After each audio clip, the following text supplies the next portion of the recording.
Hey guys, welcome back to Knife Review. In today's video, we are going to be reviewing the Benchmade 535 Bugout. So first off, we're going to talk about the dimensions. It has a very nice and long blade length of 3.24 inches long, and then the overall length is going to be 7.46 inches long, which is going to be a very decent size. The handle is going to fit very good in the hand, and that's going to allow you to get a very nice purchase on the knife. There's going to be some jimping here on the top, which is going to give your thumb a little bit of extra grip when holding it. Of course, this knife is equipped with Benchmade's Axis locking system, and personally I really like the Axis locking system. It's going to allow you to open and close the knife with ease, and the deployment with the thumb studs is going to be very nice and smooth. Just going to give it a flick and it's going to pop right out, and then you can easily close it just by pulling the Axis locking system down and then giving it a little flip, and it's going to close just like that. Something that I really like about this blade is the blade material is going to be made out of S30V steel, and it's actually going to say S30V right here on the edge of the blade, and S30V is one of my favorite steels that you can buy. The Benchmade Bugout is extremely lightweight, coming in at only 1.85 ounces.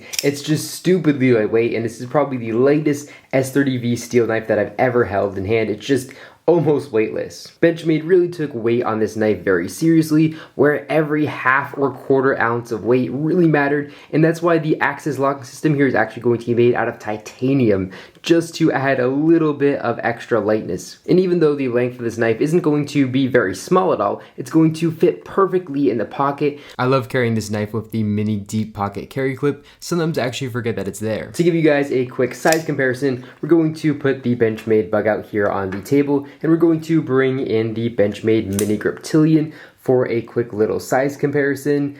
And then we're also going to bring in the full-size Benchmade Griptilian. As you guys can see, the Bugout is definitely a lot bigger than the Benchmade Mini Griptilian, but what's absolutely crazy is this Bugout is actually going to be a full ounce lighter than the Benchmade Mini Griptilian, which is actually relatively lightweight to begin with. The handle thickness of this Bugout is super thin, coming in at only 0.42 ounces. As you guys can see, it's just super thin, and it's really not going to take up a lot of space in the pocket whatsoever. I'm also really liking these anodized blue thumb studs, and like I said, the deployment on these thumb studs are going to be really good and just going to feel good. And again, these anodized thumb studs do look very good. There's also going to be some spacers here, which are also going to be made out of that really nice looking anodized blue here on the back of the knife. The handle material is going to be made out of a polymer. It's not going to be made out of G10 or anything like that. I assume that's because polymer is going to be lighter than G10 is, and that's why it is going to be so lightweight. This knife has a really nice drop point style blade, and just going to look very good. It's going to be very functional. It's going to cut through almost anything with a breeze, and as you guys probably know, Benchmade knives are very sharp right out of the factory, and they also do have a nice lifetime sharpening where you can send it out to them and they'll sharpen it to you for free.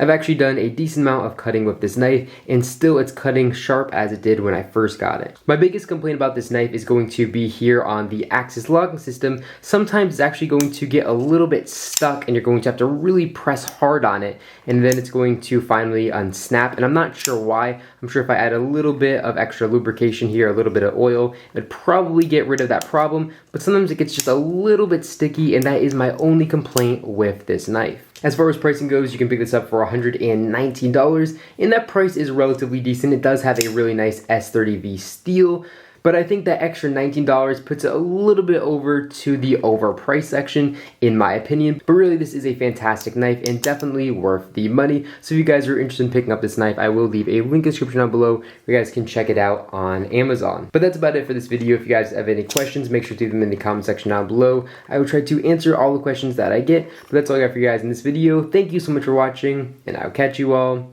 in the next one.